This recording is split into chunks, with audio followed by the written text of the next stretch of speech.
Ang kuan lang may siya. Guys, dito kami, look at the fogs. It's already 9:50 in the morning.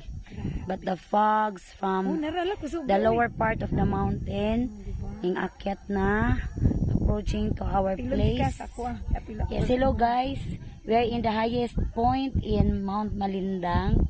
We're having the seminars there, out there, the young people and the teachers are there. People are preparing for the lunch. And we are here. Murag duol ra gyud ang ulan diri guys. Kay nagulan pugnaw na kaayo. I can feel the coldness already. So blessed to be here.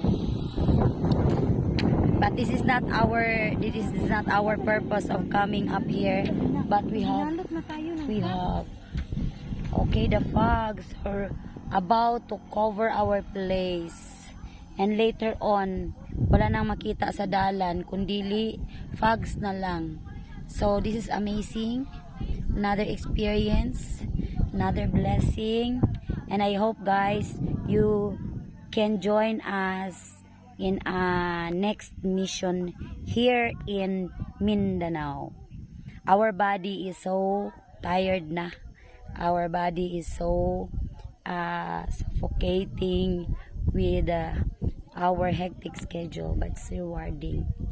Thank you guys for watching. Moni siya dalan padulong sa taas nga part sa Mansawan, Don Victoriano, Misamis Occidental. And this is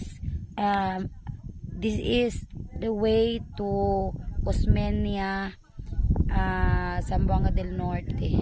So yan, yes guys, the fogs are here. They are now coming up.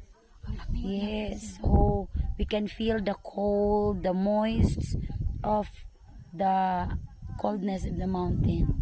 Dagang kaing salamat sa matag usa nga naa dinhi.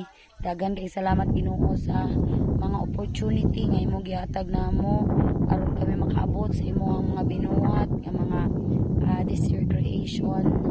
And it's so amazing. The flowers are very beautiful to look at. So beautiful.